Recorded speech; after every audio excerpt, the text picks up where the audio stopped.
Now, welcome back to the Essex Allotment farm. If you're new to my channel, I'm Alex. That behind me is my commercial market garden in this huge field here. I grow organic veggies for markets, my veg box service, and for chefs. A bit of a slow start to the morning, as you could just tell from the pictures that I sent you. But the good news is my rabbit manure man has been here and dropped me off another 30 odd bags of rabbit manure and rabbit bedding, which we'll have a quick look at just in case you didn't see the last vlog. I get bags of this stuff, which I've been using and putting to good use, composting it with coffee grounds and also using it on some of my beds, which we'll see in a minute. That was really bad camera. You were like just looking at my chin there. Anyway, we're going to do some seed sowing back at home. I've taken some advice off you guys and I've ordered and got my next round of broad bean seeds. So I'll show you how they go in. The ones that are in the ground in the farm already. I'll show you and tell you which ones I decided to sow at home, or I will be sowing at home this afternoon. And also I'll talk you through what my plan is around onions this season, because I've got some onions in the ground and I've started ordering my onion seeds. So yeah, but first of all, we're just going to catch up on what I've been doing over the last couple of days with some volunteers on the farm. With some of the beds up the far end. So let's go and have a look. So if you've been following the last week or so or longer, you'll know that I'm up in block D. I've got E and F under plastic, so weeds being suppressed up the end there, and we'll be cultivating and moving across into this green area as the season goes on.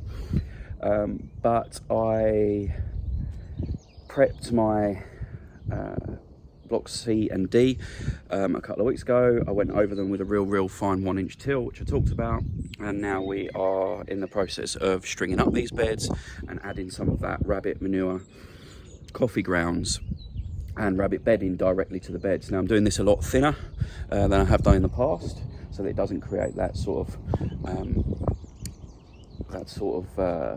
turns into like a pasty, gungy sort of, you know, like that when grass, big clumps of grass get really wet, and that was having more of a negative effect. So I'm putting less on, and I'm putting coffee ground straight onto these as well to hope to get a little bit of a reaction in the ground. I'm stringing them up to my standard size, which is 75 centimeters wide or 76 centimeters wide, and 15 meters long, and with a 38 centimeter path in between, which will eventually have fresh wood chip on it, but the wood chip man can't get in the field at the moment because it's too wet. So we've been doing a little bit of that. So as I've said before, I am composting, if we spin around, I hope that didn't make you feel sick, in the compost bays all the way down there, the rabbit manure, coffee grounds and bits like that. But I'm also putting some smaller amounts directly onto the beds as and when I prep them. That will have now a couple of months to settle, and it will get weathered and rained on and all that kind of thing to help the beds sort of settle down, and then I'll plant directly into them, and depending on how I feel about the soil and how that's incorporated over the next couple of months before I start planting in these blocks up the far end, is what I do to it before the plants physically go in. But in an ideal world, I'll be able to just use these, not necessarily for the young seeder to seed directly, but for small seedling plants, and just plant directly into the beds and through the mulch. So that's what we've been doing here. We're starting with these two. We've got the third one strung up. I'm going to carry on that this afternoon, put some more of the rabbit mixture on top of it. Just as a bit of a contrast, so these beds have had that 1-inch till as well, as you'd have seen in a previous video. This is block C. However, this is the block that I'd put a real thick layer of the rabbit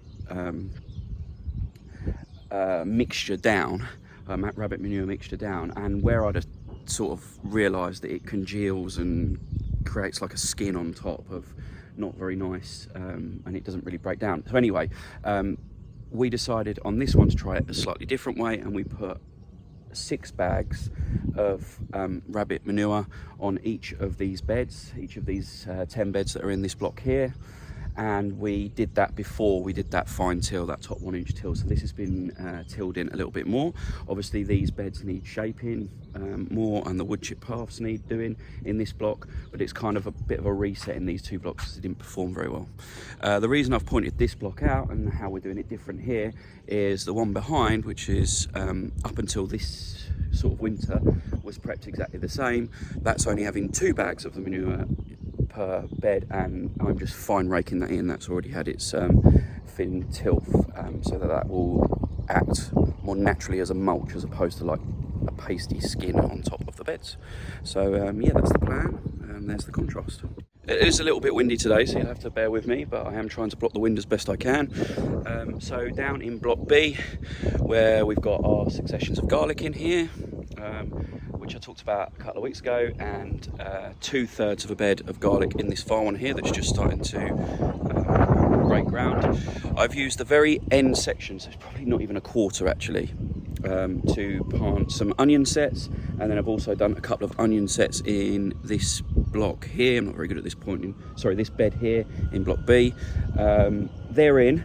I'll just switch to a video that I took as we were doing it, because we had some really strange worm activity that I want to share with you. And by the time you've seen that, I'll be back in the shed and I'll talk to you about the varieties and what I've planted in here. Okay, so this will probably be out of sync in the vlog, but I've just jumped on because I wanted to share this. I've never seen anything like it in my life. So what we're doing is we're planting onion sets, which I'll go into more detail in a minute, because I just want to get this quickly. And we're using the broad fork to just go in a little bit and make the little holes for the onion sets to go in. And as we're doing that, look at what reaction we're getting from the soil life. Just worms coming up out the surface everywhere, to find out what is going on up here with this broad fork. It's so weird. I've never seen anything like it. They're not picking up particularly well on camera, but there's hundreds. There's actually hundreds of worms coming up. How strange.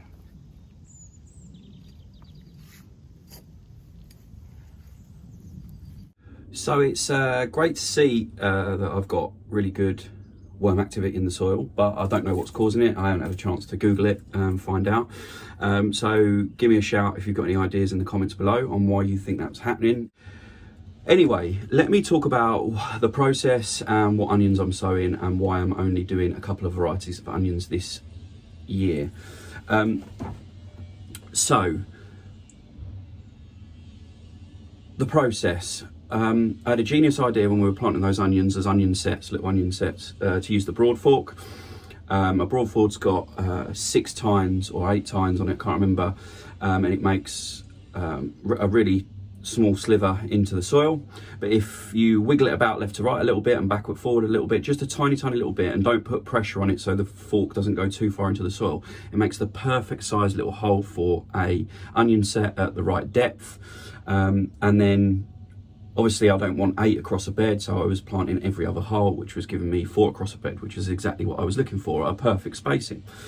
So that was a genius little thing that it just came out of nowhere, and I looked at the broad fork that was stuck in where I keep my tools, and I thought, just had that eureka moment, the old apple on the head.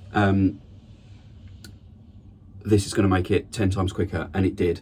I was with my volunteer at the time there. Well, he's a friend of mine. He used to be a volunteer. We've talked about this before.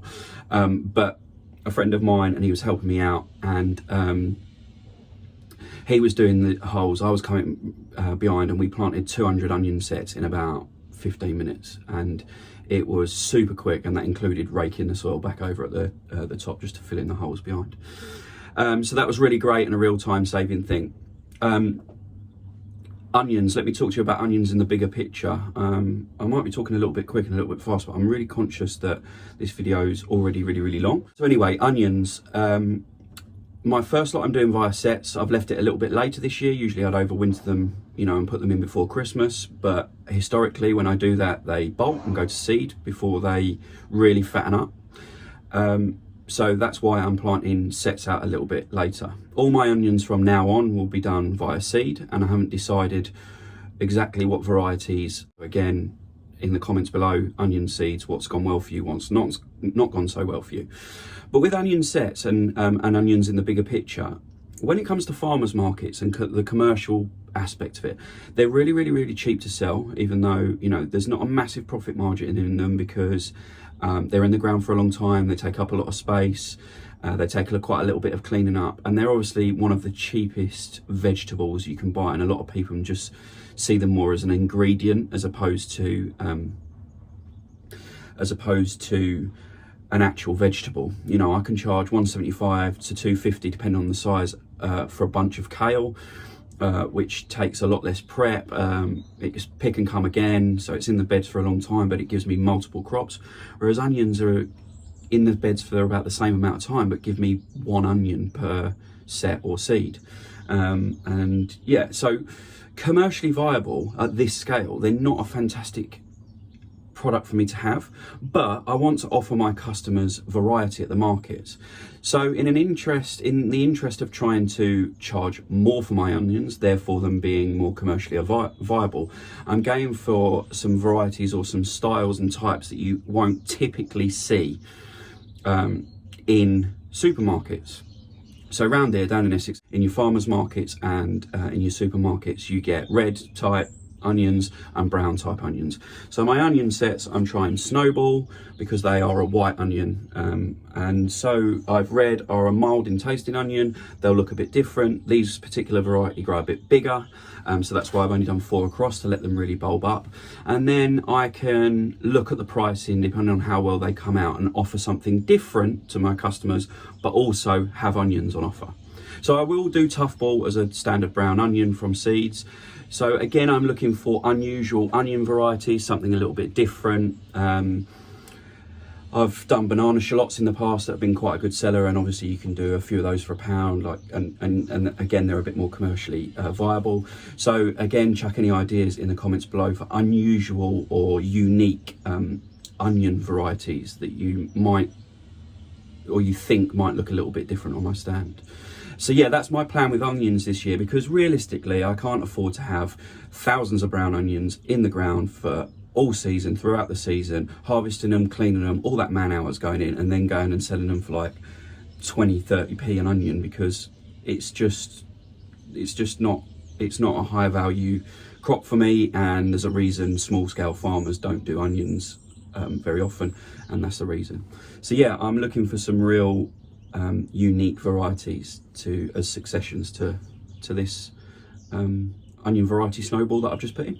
Okay, so I've just had a look at how much footage we've got on it already, and it's way over because I've been waffling and talking, but I hope you find some of that interesting. What I'll do is in the next day or so, I'll put a video up around broad beans, which is the other thing that I was going to do in this video. I won't make it too long. You've heard enough of me already in this sort of 10-12 minute time slot. Thank you for watching. Please answer the questions if you've got any ideas. It really does help me. You'll see when we talk about the broad beans in the next couple of days that I have taken some of your advice on board, so it does really help. And yeah, I hope to see you in the next one. I'll see you soon. Bye bye.